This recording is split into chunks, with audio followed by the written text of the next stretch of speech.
couple verses in the 2 Peter chapter 1 to start with, and then I'm going to flip over to chapter 2, and then we'll be back in 1 Peter. He called, and I stuttered a little bit, and I said, yeah, I will do something. But Peter said that to be ready to give an answer for the hope that lies within you. So, you know, it might be plain and simple, and but if it wasn't no more than just standing up here talking about what Christ done on the cross for us and saving us, that we all should be ready to come up with something, maybe not necessarily an hour worth of sermon, but it's simple, and we overlook it a lot. One of J. Vernon McGee's, last time I seen him when he recorded preaching, he was pretty bad health, but he stood up there and tried to tell his joke a little bit, and then you could tell he was just in poor health, but he finally got Jesus Loves Me out, and he's almost in tears. You know, sometimes we overlook just how big a blessing that is, something so simple.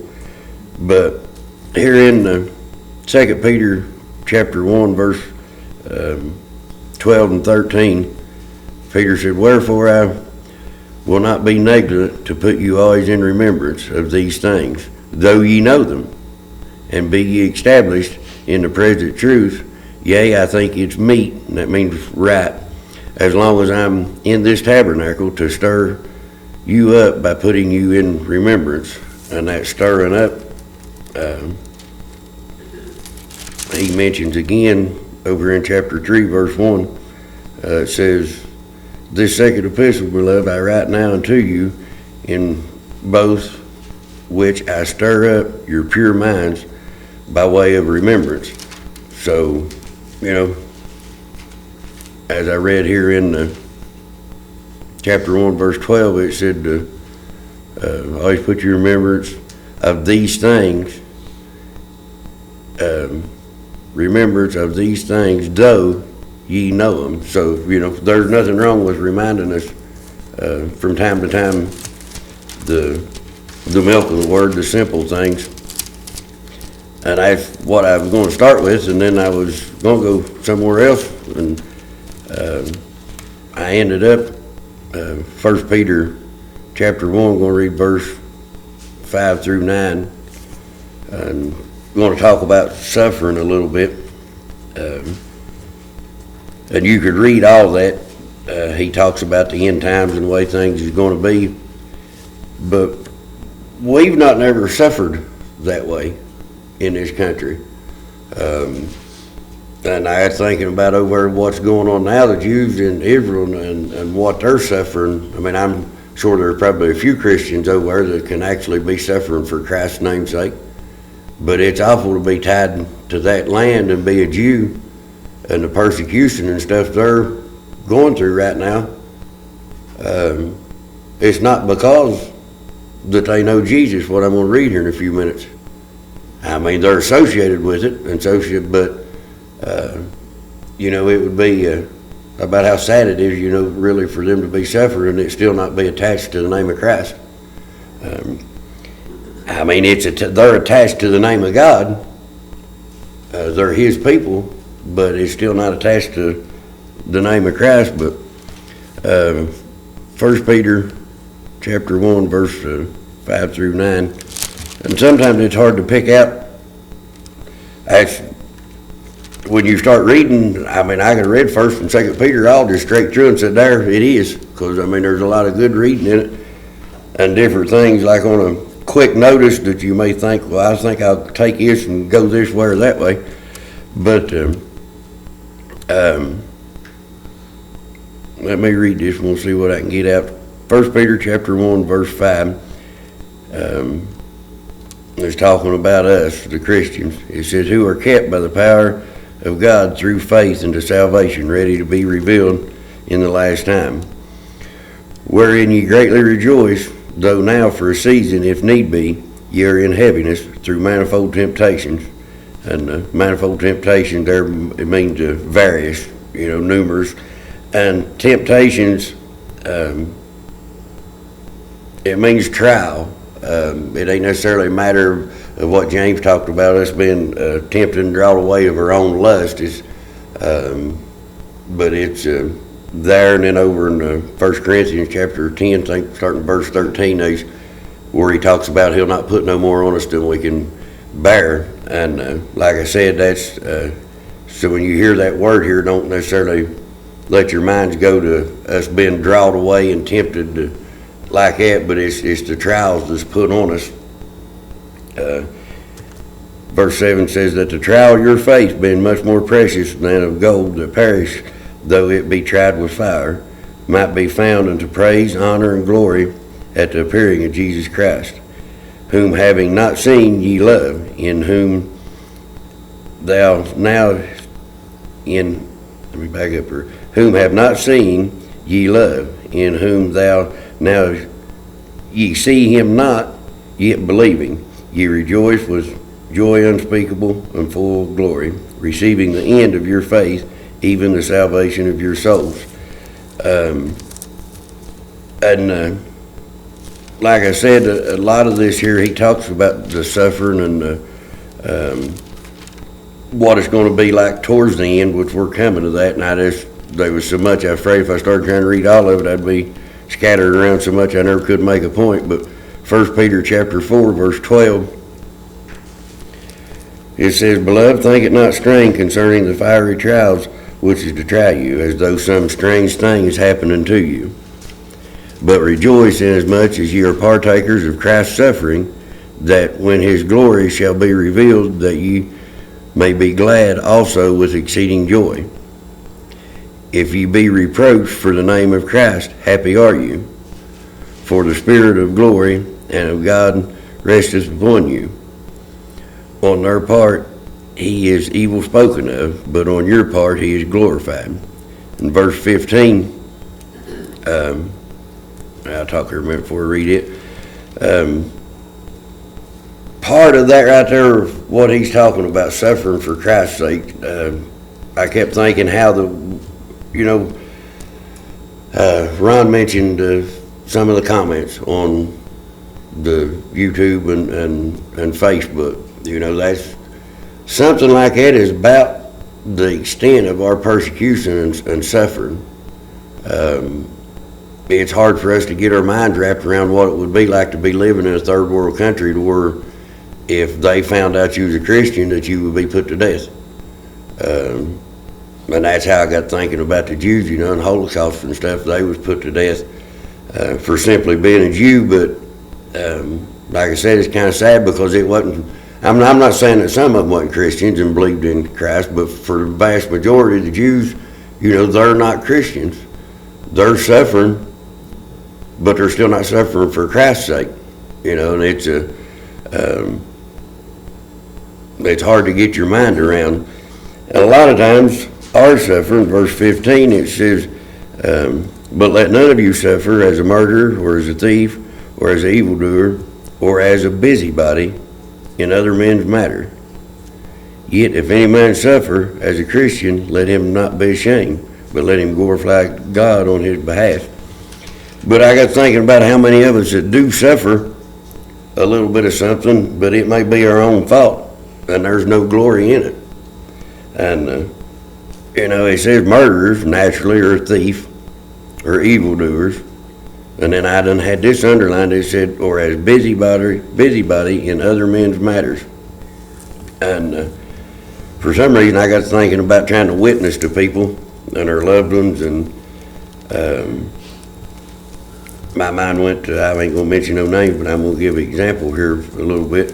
When we're trying to be a light or talk to somebody, witness about Christ, and whether or not it be friends that we work with or loved ones, how many times, how easy it is for a prayer request to end up turning into gossip. You may start out with a good intention. Well, you need to pray for this person, he's going through a hard time. Well, what is it? Well, they're doing this, they're doing that, they ought not be doing this. And you know, and a lot of times we pass judgment, not saying that the things that they're doing is right or is justifiable, but, you know, it's not our place to be that. I mean, we're to be a light to them. I'm not saying that we should walk up and pat them on the back and say, well, everything you're doing is fine, but we need to be careful in witnessing in how abrupt. And I mean, there's nothing wrong with telling everybody the truth. Dad told me and Amy a long time ago, if we didn't change our ways, we're going to split hell wide open. And it was the truth. But he didn't go into ridiculing our ways and naming our sins out and trying to put us down and make us feel bad. But take example of good friend of ours, when he lost his son, another brother, and I don't doubt it, he's a brother nor a bit, but made the statement they just didn't pray hard enough, and made a couple little digs like that. And he has run his testimony to that family member forever. I don't think it'll ever come back. You know, and the guy said it, he don't realize it, but he is suffering now over it. Maybe not physically, I mean, it's not causing him no trouble about living his everyday life, but his witness to that family is suffering, it's gone, you know, over, and I think I know what the brother meant. I just think it come out wrong, you know, but it's in our witnessing and how we live a lot of times, you know, and that witness is gone and he's suffering in that area, but it didn't have nothing to do with suffering for Christ the way he presented it, you know, and it's easy to do that, even if it's, you know, even to a brother or sister who's going through a hard time or maybe backslidden or wrapped up in something they shouldn't be. You know, you got to remember to handle everything with love, and it mentioned it here. I've read it there, I think in chapter 1, but it mentioned love there in one verse, and my mind went over to Paul. You know, he said it didn't matter. I'm going to paraphrase this, but he said it didn't matter what he did. If it wasn't done in love, he said even if he presented his body to be a burnt sacrifice for somebody, without love, it profits you nothing. And we got to remember that when we are witnessing to people, and just living our everyday life, you know, that love, and I don't mean the kind of love I think McGee may have referred to it once as a rainbow love, was nowadays, or flower, back in at Flower Child, it was the hippie movement going on he was talking about. Nowadays we got the rainbow and all that foolish nonsense. But I'm not talking about a joyful, heart-fluttering feeling. I mean, since you've been saved, you ever see somebody maybe in a store or on the street that you don't even know, and look at them and have a concern to pray for them, or have a thought about somebody? I mean, that's the love of God, love of Christ I'm talking about. I mean, we can't come up with that. We can't put it in our heart on our own. I mean, it's thinking about your brothers and sisters that goes to church with you, no matter if it's this church or, you know, scattered around the community. The ones that's not here thinking about them, wondering what's going on. You know, that's the love of Christ, a concern, a thought that's placed in you, that it's, and a lot of people don't have that. I mean, I don't doubt that they don't love each other, husband and wife love each other, but the love of God, it's different. You know, it's, we're easy to base on, like I said, some kind of flowery feeling or heart fluttering or some kind of experience, rather than just the matter of it being through Christ. But verse 8 in chapter 1, what I was talking about, it says, having not seen ye love. You know, the question arises, why do we love? It was because he first loved us. You know, if he hadn't showed his love on the cross and done what he done for us, we wouldn't know true love.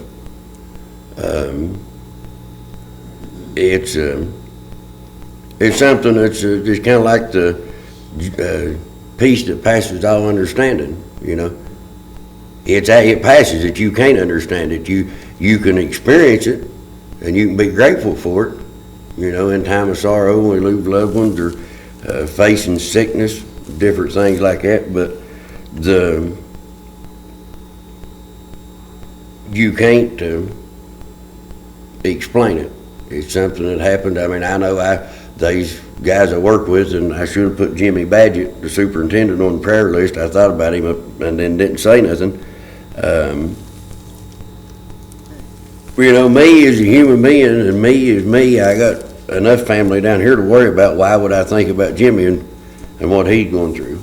He's going through some hard times. Had to take off work to get through everything. You know, that ain't me. That's Christ. Because, you know, I'm pretty selfish myself. A lot of times I get one-sided and one-sided, but minded about, wrapped up in thinking about whether or not you're going to take care of your family or what you're going to do, and taking time to help people. If it's, don't matter what it is. You may not have time to want to fool with it and not want to, but God will still put it on your heart that you'll go ahead and sacrifice your time. Because Ron mentions it a lot of times in prayer requests, or mentioned being thankful that everybody that come here sacrificed something this morning. You know, sacrificed time that we could have been laying in bed, sleeping or whatever. And, you know, that's the love of God that causes us to do that. And it's the love of God that causes us to help people when we need to. But, you know, the suffering part, you know, we need to remember that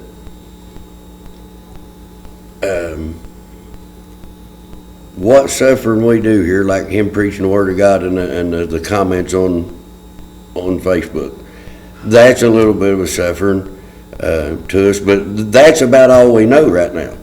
But if you want to read the rest of this, and that's where I had a hard time wanting to stop, because it starts talking about the way things is going to be. You can watch the news and see, I mean, it's coming. And I don't know if it'll be here in a couple of years. I mean, right now, in all honesty, the way you look, I mean, they could be bombs start flying and it happen this second, just as quick as Christ could come back this second. We may make it another 100 years, 50 years. Our kids may grow up and everything may stay just fine. Honestly, I don't know. I know it's getting closer and closer. I don't know if it'll stand another 100 years or not. But for us as Christians, I mean, when that takes place, we're still not going to have that suffering. The suffering that Peter was talking about and Paul talked about, and what they went through being locked up in jail and beat. And I think about Stephen. I don't think that we'll ever face that in our lifetime. You know, because when it gets that bad this next time, we're going to be gone. And something Ron mentioned here a while back, I don't remember now if it was on a Sunday or Wednesday, but they just going to be a pile of clothes. You know, and I never thought about that before. I just pictured everybody gone, but I got to pondering on that. I mean, you know, that's, you know, the clothes, shoes. I mean, I always thought about the vehicles and airplanes crashing and how bad it's going to be here at the rapture. But, you know, there's going to be several shoes and piles of clothes. I mean, it's all, we're going to leave it all, we're going to be gone. We're still not going to be faced with the kind of suffering that Paul and Peter and Stephen and all the Old Testament, or not necessarily Old Testament saints, but in the New Testament, in the Gospels. And even you can go back to the Old Testament, Job, different things. I mean, those people suffered for righteousness' sake all through. And we're really, truly blessed to be living in a country that we've not never had to suffer for it. Like I've mentioned the example about being a busybody and getting in anything to the lost world. And the example I give you, you know, the family was lost.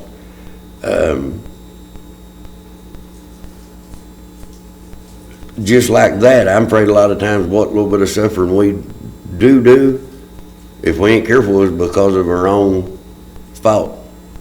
And I'm bad about it. I can say 3 words and have Amy fighting mad, and not never mean it, and be saying something that's lined right up with the word and biblically, but just not having enough sense to communicate it the right way. It's like you smash your thumb driving a nail, starting a nail or something. You're suffering that pain there because of your own ignorance till you hit your own thumb. It's not nobody's fault other than my own.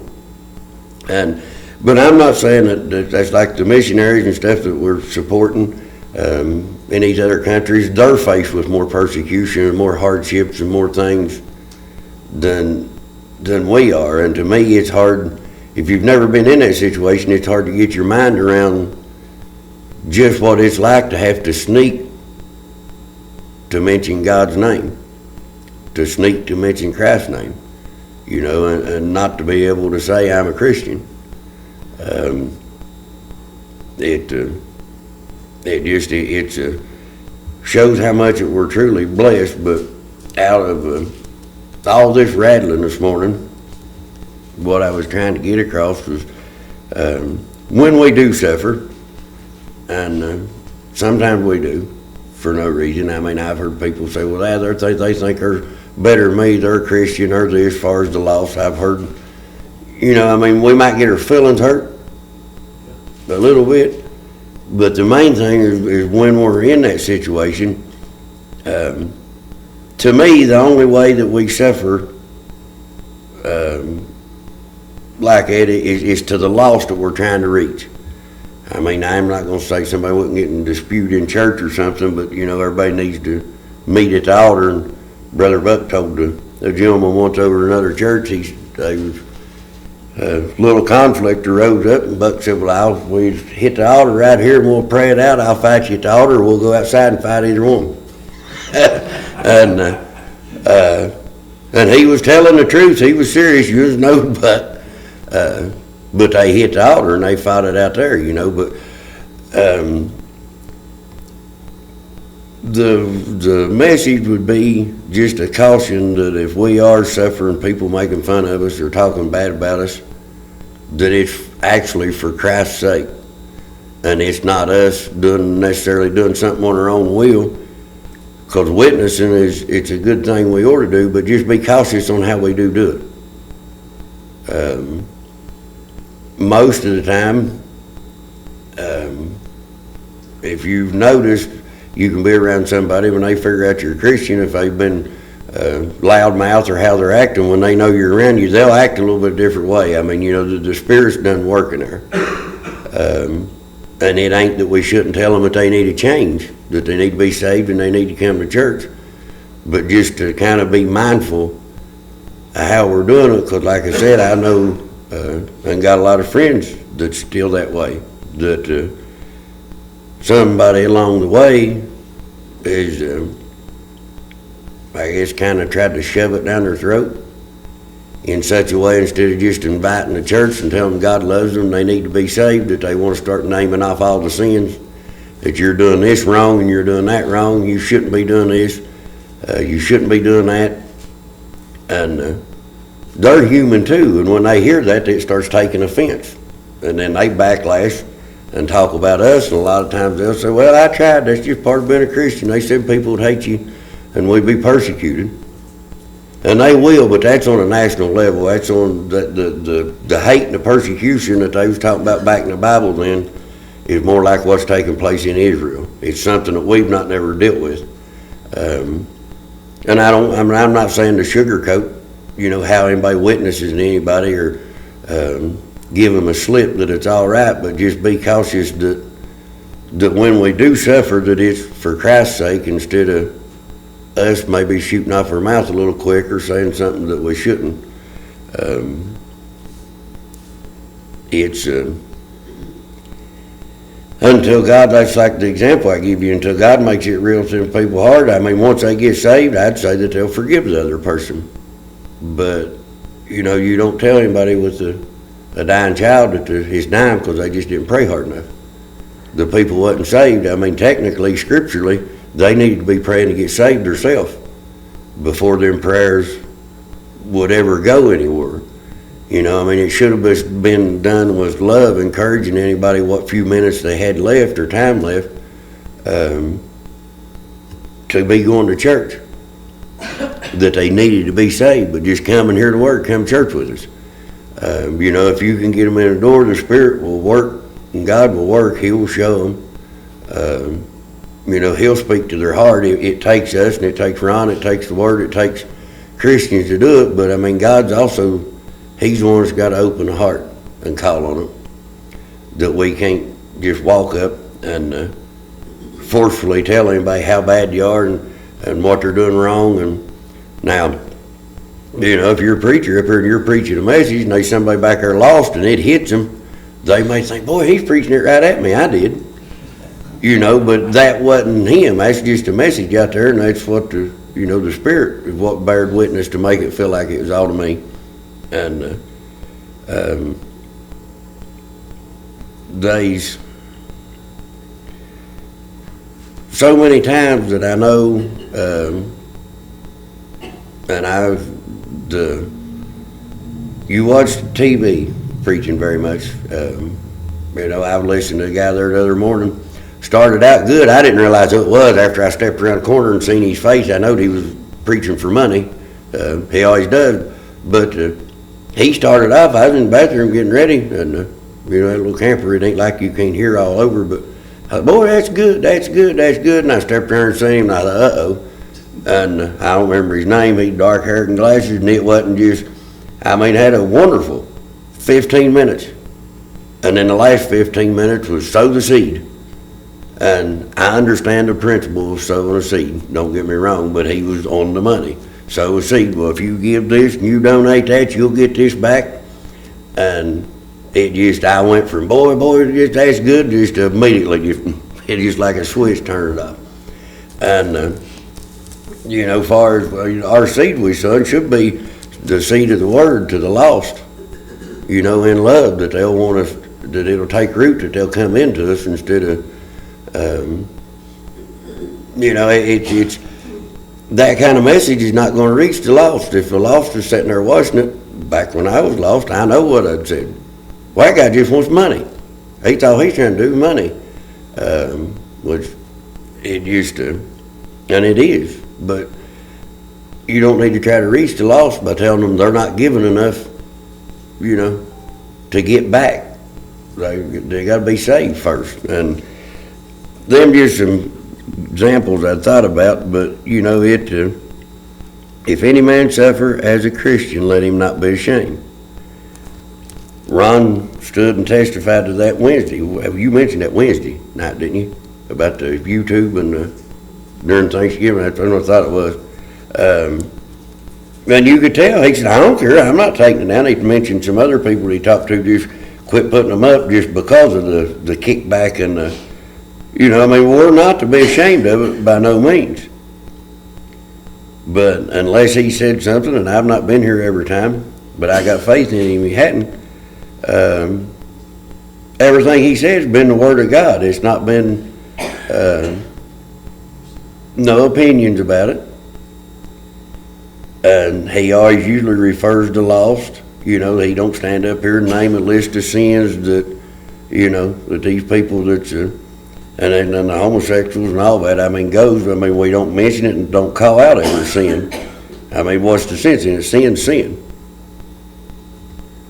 If you're not saved, you're not saved. It don't matter if you're a murderer, if you're a good person, growed up, never done nothing morally wrong, always helped your neighbors, and I mean, there's several around these communities in Greenup County that's that way, that's going to end up being in hell. You know, a good person, it don't matter. In God's eyes, sin, they're just as lost as the murderer that's in jail is. You know, but far as just putting out the word to a lost and dying world, he's done that. So if there's people texting and commenting and hating us, I mean, that's that little bit of suffering there that you may experience is for being a Christian, you know, and not be ashamed of it. And he wasn't, because he said, well, I'm not taking nothing down, I'm gonna keep right on doing. Maybe that's good, we're getting to somebody, you know. But on the other hand, if you stand up here and you start trying to name everybody's sin and categorize, and we're good about doing that, you know.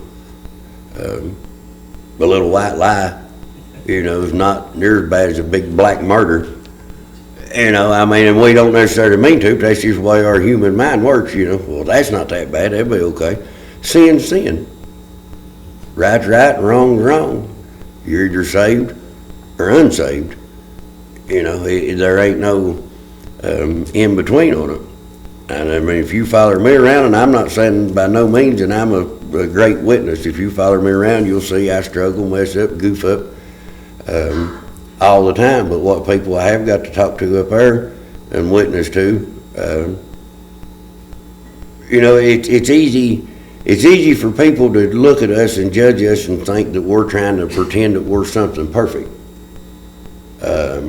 That's part of what the hurt was in the example I was giving you there. You know, when old boy said, well, you should pray more, it left a taste in that guy's mouth. So, well, you know, he thinks he's good enough, his prayers are doing more than mine. Which, like I said, technically him lost, they was, but, you know, I don't want nobody to look at me and think, well, he thinks he's perfect. I want them to look at me and know that I know I'm not perfect, and I know I'm a sinner, and I know I slip and I stumble and I fail miserably, but I'm still saved because of the love of God and what Christ did at Calvary. It's not what I did, it's what he done. And I told you about talking to a gentleman when I went down there and worked on that truck, we stood there and talked forever, and he just said, well, I can't be saved. There ain't no way you can stand here and tell me a man like me can be saved. And I said, yeah, it ain't got nothing to do with you and what you've done. It's got to do with what Christ did. And we talked, and we ended the conversation the same way. And I mean, I'm under the impression that he may be done gave over to a reprobate mind. I mean, it may be too late for him, the way that his conversation was. But all you can do is show them, you know, the love of God and his mercy and his grace, and not put herself up in a place to where they feel like that they think that we're superior of them. You know, I think a lot of times they look at it like the law. You know, you go to court and you're standing before a judge or whatever, over whatever case it may be, but you know, the judge is the superior head, and I feel like the lost a lot of times may be in our witness, and sometimes may think that we're that way, that we're way up here just trying to point out their faults and sins and tell them what they have to do. And you know, I don't want to suffer, even if it's maybe not a physical hurting me suffering, but if I kill my witness to somebody, my witness is suffering with that person if it's done and gone. You know, I mean, there's certain things you do. I mean, once you kill your witness with an individual and lose their respect, you'll never gain it back. And therefore will suffer. Like I said, it's not the type of suffering that Peter and all them went through, but it's still the type of suffering that we may go through. You know, and after you do that, or let your tongue slip and say something, and then you wonder, well, I don't know why. I've not seen that person. Well, I've seen him, but they won't talk to me. They avoid me at all costs. And sometimes they do, just because God's working with them. They know when they see you that they're not living right. I'm not saying if everybody avoids you that you've done something to hurt your witness, but I'm just encouraging everybody to be mindful, you know, of how you handle situations and what they're doing. I mean, no matter what the sin may be, I mean, God will bring it to them. It's not our place to try to call them out or make them feel bad over it, or to put them down over it, for sure, because none of us is no better than the other one. You know, if it wasn't for Christ, none of us would be here anyway and have the opportunity to be saved. You know,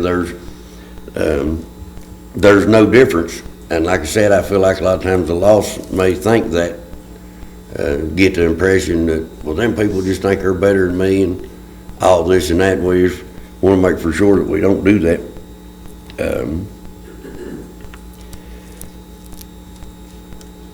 I've still got 15 minutes left, but I'm done. There's no sense of me. That was what was on my mind. There's no sense of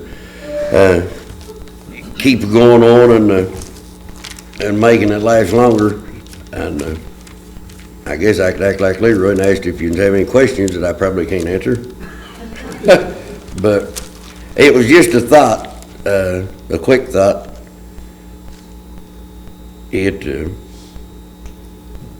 To be honest, I was, when I first turned to Peter and was reading and stuff like that, I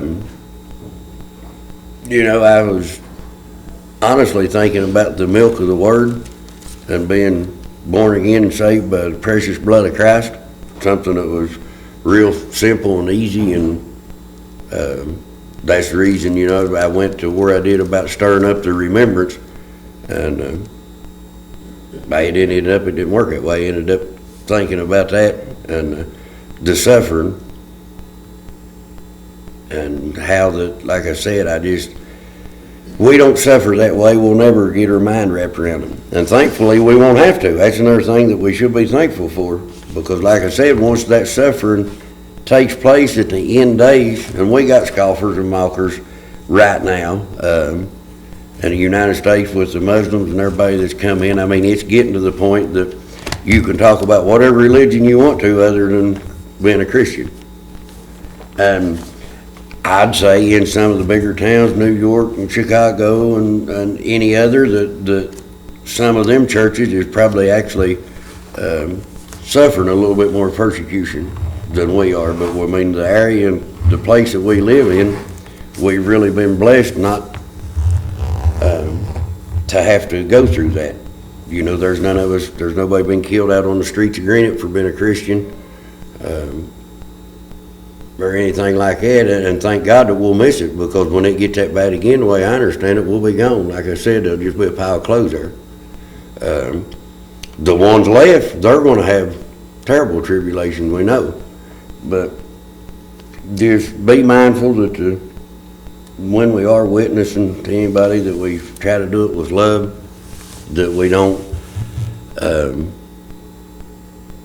say something or put it out there to where that our witness to that person ends up suffering, and that's, like I said, we may not even know it, that we're suffering over that. But if you mess around and kill a witness to somebody over some kind of something that we've said or done just on our own actions, that's a loss. You're suffering a loss that you'll never get back from it. And then, like I said, though, I mean, Dad was point blank. He was blunt with everybody, but he never worried about, trying to nitpick anything to death to make anybody feel bad over it. He just let them know their ways were wrong and they needed to change. I think those of us that had bad ways and bad habits, I think a lot of times they change faster than the good neighbors that we have that don't do nothing particularly wrong. And the ones, I got some friends and stuff that's in the Masonic Lodge and different stuff like that, the ones that starts hiding behind that, trying to do something good, they're not saved, and what they're trying to do may not necessarily be bad, but they're hiding behind it. They're still lost. They don't have a relationship with Christ. Hopefully, we got something out of it.